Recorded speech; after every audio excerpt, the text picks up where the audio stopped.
it's a high time that we have to know the truth of the end time. Many people have crept in unaware, destroying the grace of God onto different things altogether. So we are here to prove to the world that the message that God brought through the prophet William and Abraham is of God. But many people have entered in yet to destroy the good things that God has given to us all. Now I just want to let us open our Bible to the book of Amos. Amos chapter 3 verse 3. Can two work together except they be agreed? Amen. Can two work together except they be agreed? Two people can be agreed on one thing. If there is no agreement, they can never move together. So now, if what you believe and what I also believe is different, we can never work together. We can never and ever work together. Because what you believe and what I believe is not the same thing. So how can we work together when we believe different things together? It can never be possible. Because in this message, we believe the word and we also believe the manifestation of the Holy Spirit. This is the message. So if you don't believe it, how can I work to you? How can I work together with you if there is not an agreement? If you can't agree on one thing, we can never work together. We believe in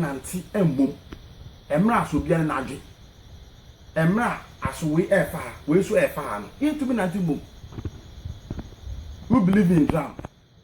We believe in drum. I don't think it's better than boom. Yes, a hypocritical gathering. Any gathering fear couple. Because a be educated, a be educated. It's no better, master better because as a man, many or more and yarding. And I mean, so many or more can boom the main count. And I mean, almost so yarding. John Bangotua or Banyere. Meneno, you yanka, because I should do the use of the one who customer was say me.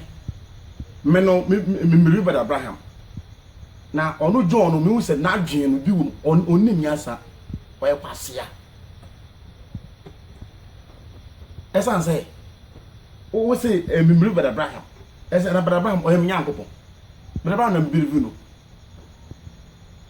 On Quana, obey you, but Abraham, no, some Quana Mijini, but Abraham or ever, on go. On Quana, ever fun, not yet true message in the Yeshua, and the Bible, no, and then I'm immediately. Me, I don't believe in Paul. I don't believe in those people. Jeremiah, or that's the Lord. But Abraham just that's the Lord. It was said what next year, Yami. It is a Obi church himself say, and Yamina Messi, a what next year. And they said, rather than say, as a Medinachi. In the time of Abraham, no, nay, Yakupono Manam. In the time of Isaac, Yakupono Manam. And then Mercy, Yakupon. It is about Abraham, Yakupo, Yusunokoya, and that's one year. It is but about no Yakupo, me to be credited from Abraham, but they were credited by my Christ. It has a Christ name Yakupo. Bible says Jesus Christ the same yesterday, today, forever. Hebrew chapter 13, verse 8. On the side, Jesus Christ, and no Yakupo, and then Yami, that day Yakupo. Jesus Christ only but Abraham and Nancy, you know, and no Yanam, that's one year, Yabanam affable.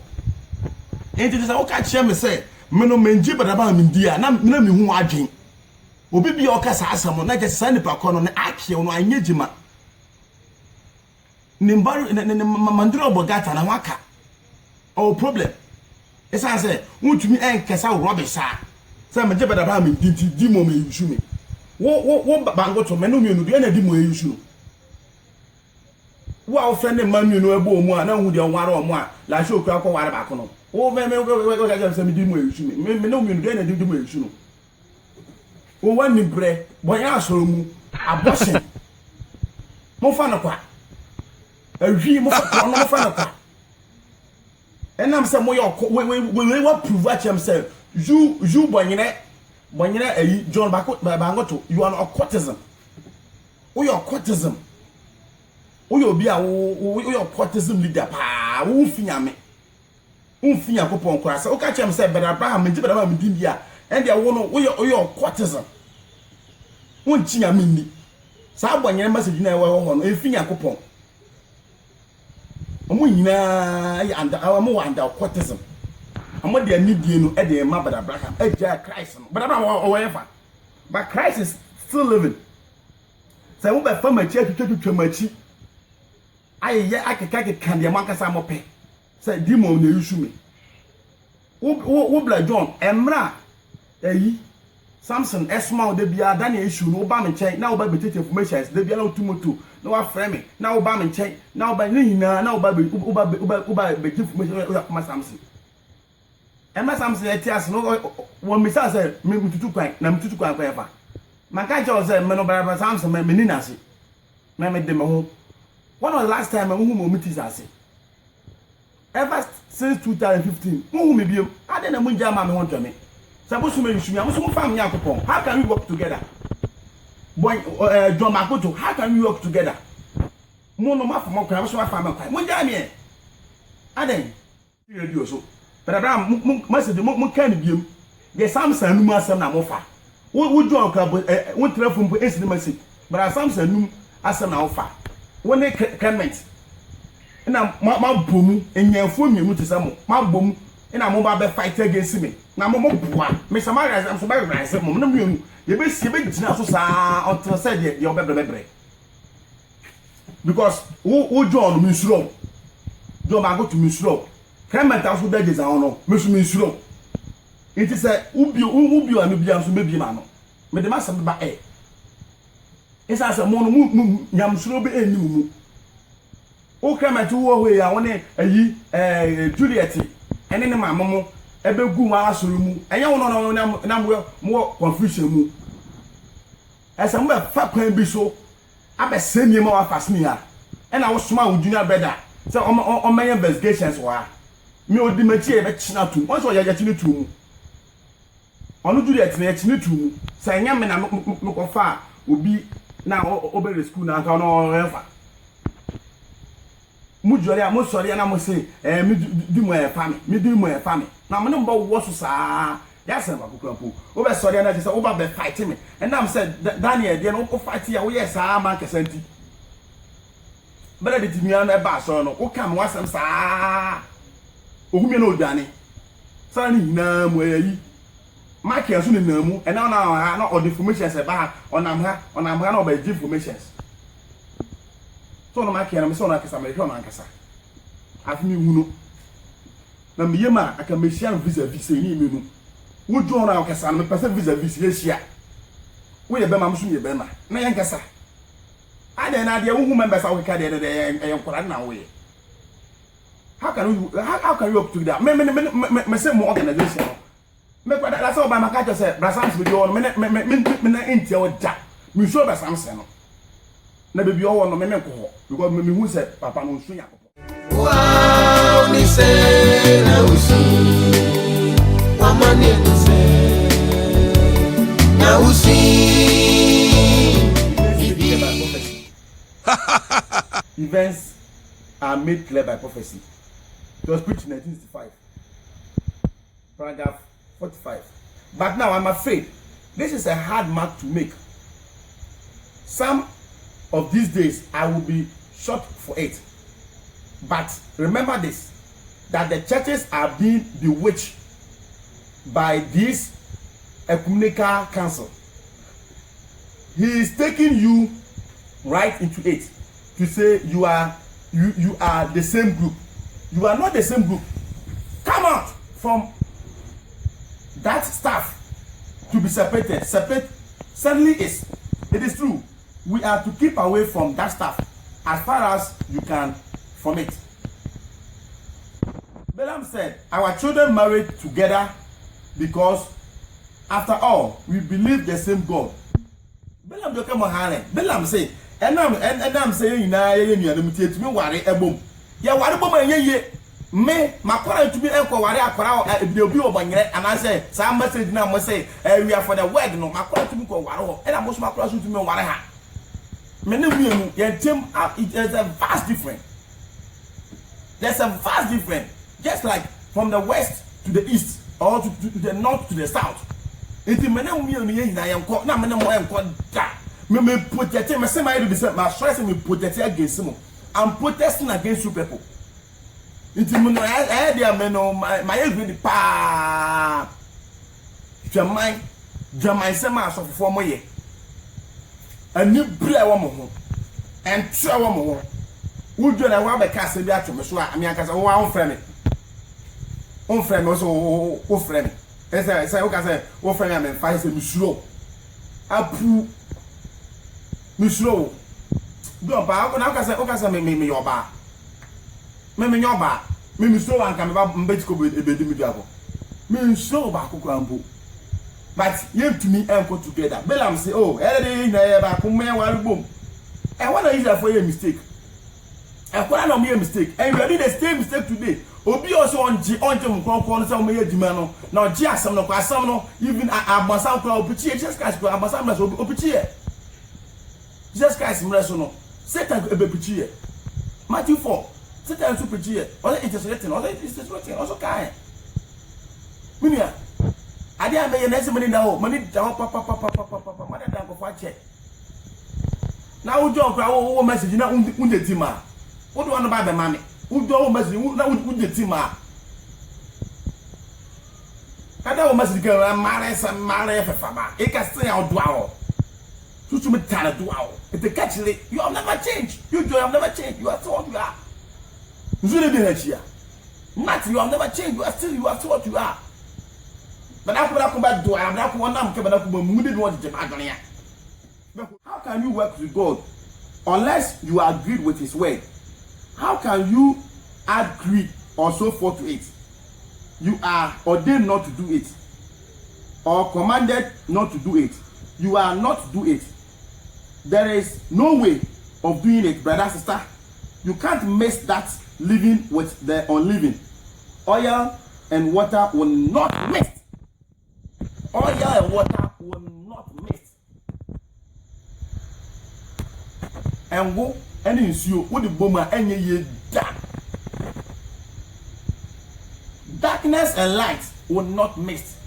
Eti mono baby amo wan ni baby amo wan me won ya da boma yeye dia ne mono butumi the Pentecost for preach butumi dia mudi the for preach say matter this fire say we are say aso bi am kan wa asem me say mo na me no e sisa me ja mo na say mo mas na say mo ntime me ja mo wo yena mama ko da adu mai na mutie mo da adu mai na mutie na mo no me nsuo mo and I'm going to be threatening me. What threatening me? Me suru. I did me yellow me suru. This is how the first one should move. And I want the first one, who the first one, who the first beer, move to my beer, no money na. Mobile some mushroom court. Now, for some fair crime, be soon a mushroom court. Now, court now, Moko Crampo, meaning suru. Already, the Mutima in America, make a court. Miss Ready, means sure, as a mistress. Means means roka ensure engo and message that and soon ne can ye entumi na message that. So light so much powerful, it will just put the darkness out. More people say you are out. More out. Mono afuna mo kwa kra oh master mo papa koto kenzo makinzo ba yibabuka kinzo a jo yibabuka. Place of worship, paragraph 65, 1965, paragraph 26. And now we see this false religion right in view. Now, to bring all the little groups into one great unity. Omo fa soban ya kele so no no mo dia ko bom e so mo aka de bi omo no debi into one unity. They call it. Some of them believe in this, some believe in that, and some deny this, some deny that. The Bible said, how can two work together except they be agreed? Wait to wait. Now say me no antibo ebe ja. Asu de ojidi asu de mejidi. Memeje Holy Ghost na oya adwuma asafo no megigi na wo jo wo gindi wo ka ma wo gindi na ma anyen nti asofo am ye nyenfo John anyen Clement anyen mo ne ba beko Prince apiamo na mo ne ba beko mo bua kra agrubi na mumudi. It will never work. We've got to be in an agreement. In argument with what? Not in argument with one another. As much as we've got to be in agreement with the word, with God. That is what it got to be in the gates, in the argument with. Now we find out that a false unity was represented by groups of people at Babylon. God cannot put his name in such a thing as that. He never did.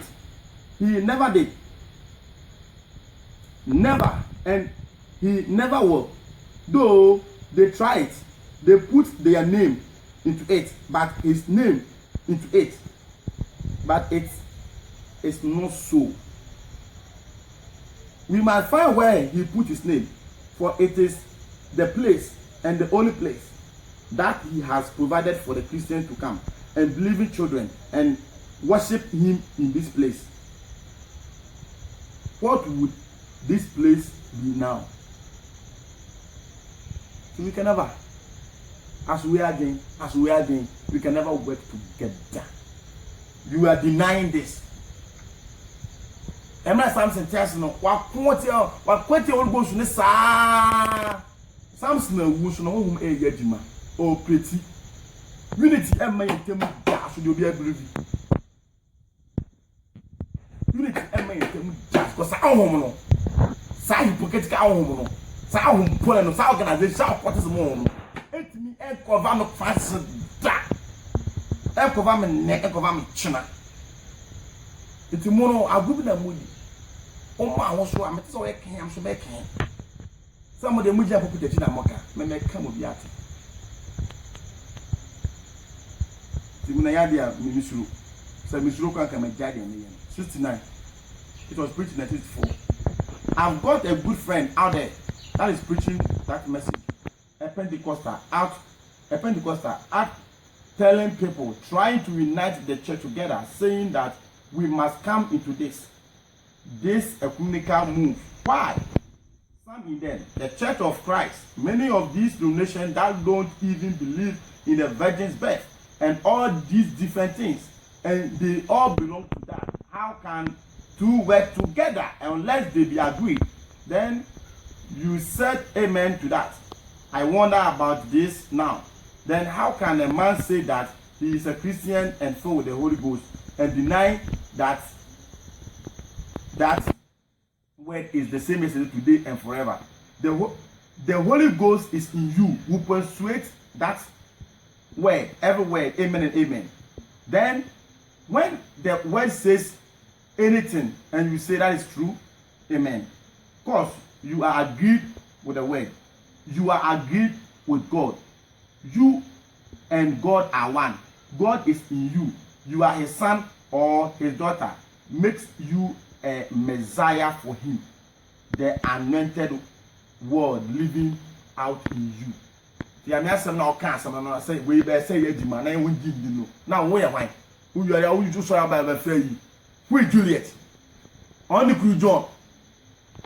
Okay, let's go Abuao. Jimmy Abuao. Let's see how we mess with you. Now, me obono for BMF.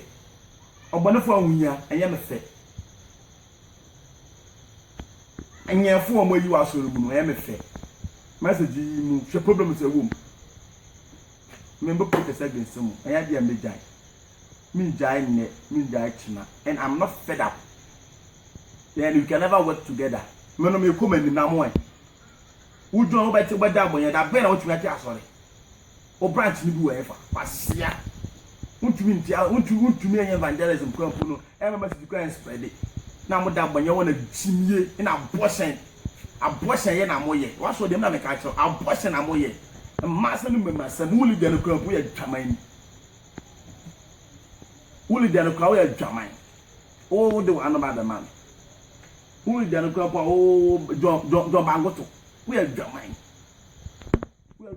adwaman tete se wo de wa no ba be man wo ma sin ye adwaman fo wo de wa no ba be man me se prince no mi suro no it is a prince na asoma me de ande mo de mo aba wo so pa ya de mbeja mi jam ne mi jam chama someone to biase a mo fi ne nkasa na si da ni nyina yan kasa na de mo ye kan so me kan mo ya ina ya kwa radio me ndi ma yi biase mo kid no mo organizations ni nyase mo njame mo pretesa gesi me ma putia gesi me saa am so nam so ma yi sam so me kasa me de